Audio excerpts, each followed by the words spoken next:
What is up YouTube, Jamie the Kid 00 here, coming to you guys with my first draft of Minerva Sworn, or the new Lightsworn list for, I guess, 2015, the only viable way to kind of play Lightsworn, and that is unfortunately going to be the list with the Minerva included. I must confess this is a first draft, and I've actually on purpose not included a few things because a friend of mine is going to be playing this list for a regionals that's coming up, and he doesn't want me to kind of use his build for the deck profile, so this has kind of been made somewhat bad intentionally, but I've gone back to what was my kind of first initial draft of this deck that I'd just been using to kind of test the mechanics and test how Minerva fixes hands. So without much further ado, I'm going to be showing you that list, the list that was my first draft. I've been having a little fun with it. I've actually recorded some games with Rescue Cat Duelist versus New Cosmo, which I'm going to be putting up on the channel after this video hits. And then, as soon as the regionals is over, I will show you guys a better list. So without much further ado, let's just get into the list. So we're going to start it off with one Judgment Dragon. This is something that I'm kind of teching for fun, but I've swiftly realized that this is a card that you should either play at 3 or none at all. This card is honestly really inconsistent, and in my build, I only play 5 main deck names, 6 if you include, 7 if you include Minerva and Michael in the extra deck. So it's not that consistent on its drops, and then seeing it is even more inconsistent. And if you mill it, it's heartbreaking. So I either feel that this should be a 3 of or a 1 of. So in some of the more JD oriented builds, definitely play this as a 3 of. But if you're playing any combo based variants of this deck, play none, because it's just a bad mill, and early on it's a bad draw as well. We're then going to be playing 3 copies of, moving kind of into the Lightsworn guys, 3 copies of Raiden, Hand of the Lightsworn. He's still the single best Lightsworn. He is a tuner, he is a level 4, he is everything you want him to be. Mills 4 cards deep into the deck, absolutely ridiculous card. Loving bits.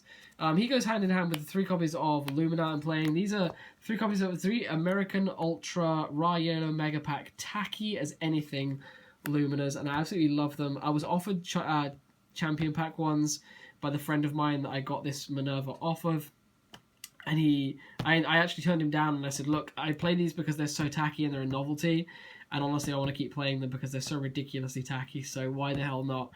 3 Luminas. I actually think this is honestly my favourite card in the deck anyway. I honestly love its ability to just res stuff from grave, discarding Trick Clowns and activating them, so this card is just absolutely good. And obviously fixing your hand by using like dead Wulfs and Felis to fuel its effect. Speaking of which, we are playing 3 copies of Wulf, which you'll see is probably the most comedically luck-based card in the game. If you watch the duels I'm going to be posting, this card is ridiculously good when it gets off. So absolutely love the triple Wulf. And then for a couple of one-offs, I am also playing 1 Felis and 1 Lyla. Lyla just as the out to certain back row threats that you can charge into, and the Felis as a millable tuner and just the 4th Wulf target, which I've been having a lot of fun with. So that's all of that. Of course, we want to be opening Minerva almost all the time because that's when we've got the most Lightsworns in the deck, so we're most likely to profit off of it. So to do so, we are playing a quicker way into it on the turn 1 with use of Photon Thrasher and wherever he's gone, Goblindbergh. These are 2 rotor targets, and this deck is built with the new list in mind. Sorry, with the old list in mind. Once I profile the second version of this with the things in it that I wasn't supposed to profile before the regionals, that will be kind of new list. So this is current list. So I am playing double rotor, but honestly you could play this list with 1 rotor as well. But at the moment you just want to play the Thrasher because it means you can get into Minerva turn 1 really easily, and same with the Goblindbergh. But they both just serve a similar purpose, and you can basically mill 1 and still have the other one in the deck to add off of the rotor. So that's those. We then play a full clown complement. We're playing 3 copies of Damage Juggler, which is quite a nice because you just don't want to get OTK'd, so it's really useful for that unless you get masqueraded, but that's a thing that happens. Triple Trick Clown and then triple Hat Tricker. Hat Tricker is honestly, I guess aside from the obvious uses of Trick Clown, Hat Tricker is probably one of the best cards in this deck, simply because of the fact that you often need to drop this on board to make your cheap rank 4s or your cheap level 8 synchros. So honestly, I love this 9-card clown complement. I mean, of course, 6 of them are live for milling, and then the other 3 are just really good for special summoning themselves to add to your combo plays. Just rank 4s all day, every day. Then for a few graveyard utility cards, I'm playing the 1 Glow Up Bulb and the 1 Jet Synchron. The Jet Synchron could be a second Glow Up Bulb, and I'm still kind of unsure how I feel about this card.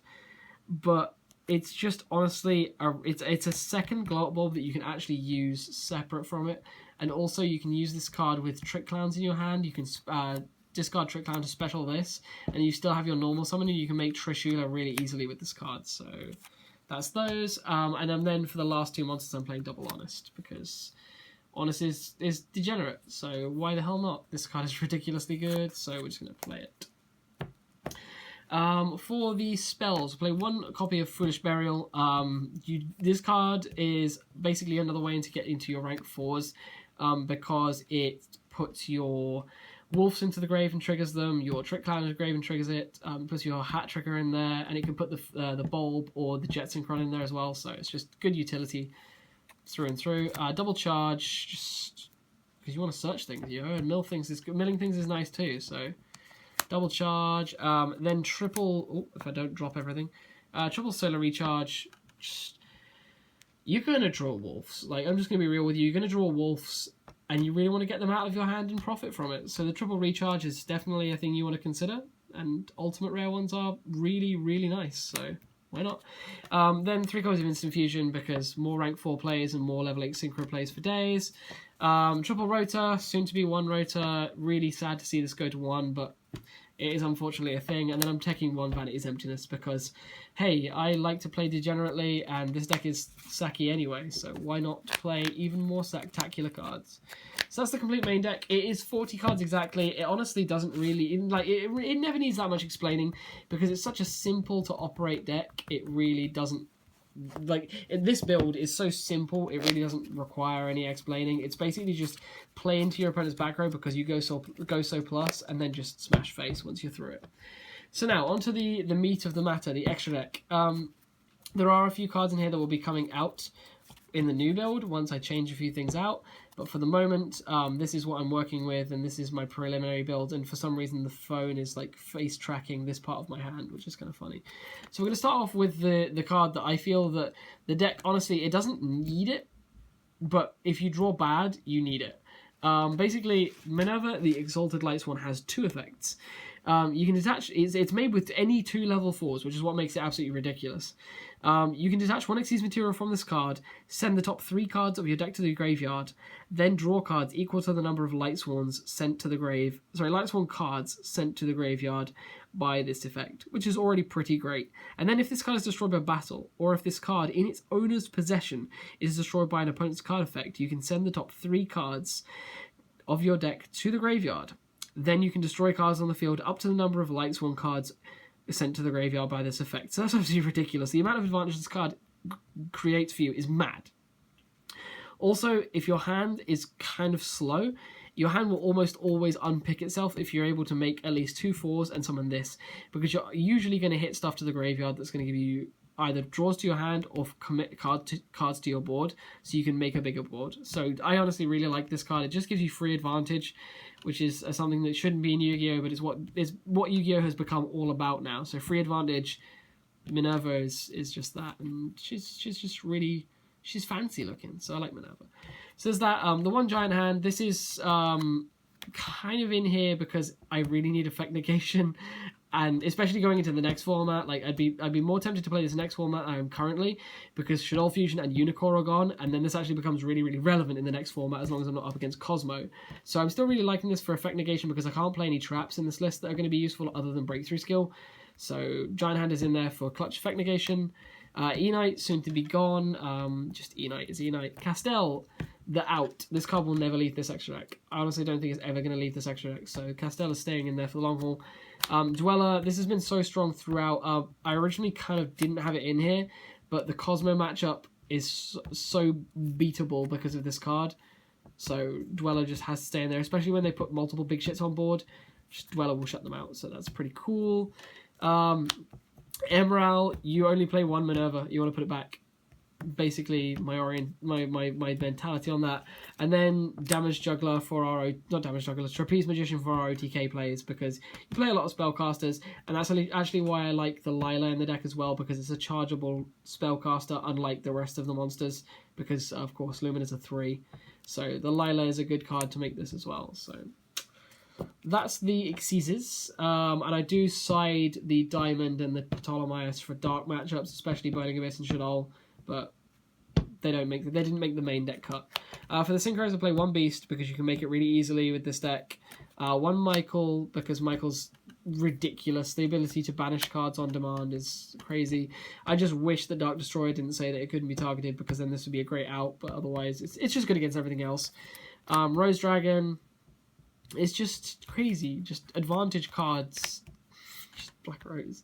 Like this bears no explaining. Black Rose is just Black Rose. Scrap Dragon, aggression. Spark Dragon, defense. Like they're the duo, aggression and aggro, defending. And then Trishula, because Trishula is Trishula. And I really want an ulti. The ulti is so nice, but at the same time, I love my DT so much. But Trishula is just really, really good. It's an out to almost anything on the board.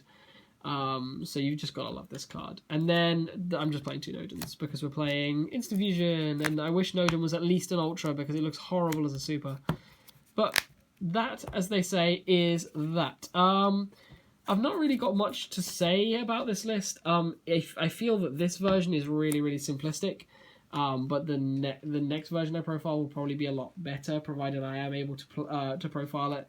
But yeah, guys, this has been about everything. I'm going to probably bring you guys a couple of builds of this. I want to make a Lightsworn heavy version that plays triple JD, and then I want to make a really combo-licious version that doesn't play any JD. So we'll see how that goes. But either way, guys, as I said, thank you so much for watching. If you enjoyed this, please feel free to leave a like. If you want to see more like this, subscribe. If you want to see your friends enjoy this, you should definitely share it with them. And otherwise, comment down below with any feedback you want to give me. Otherwise, let me know what other decks you'd like to see Minerva, the Exalted Lightsworn in. And yeah, otherwise, I'll see you guys next time with some more Yu-Gi-Oh! Related content. This is Jamie the Kid 00 with a stammer. Peace out. Bye-bye.